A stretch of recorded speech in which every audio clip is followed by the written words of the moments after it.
Log into Texicom Cloud with your installer administrator account.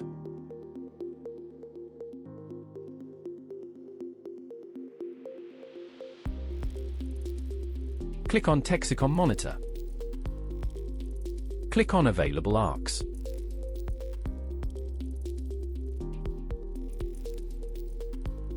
Select the ARC you want to use.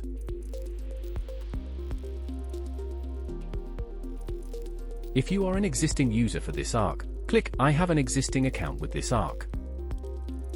Fill in the on-screen form with your existing ARC details. Note this is not your Texicom Cloud installer ID.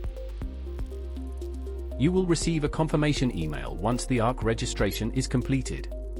You will now be able to use this ARC once a connection template is configured.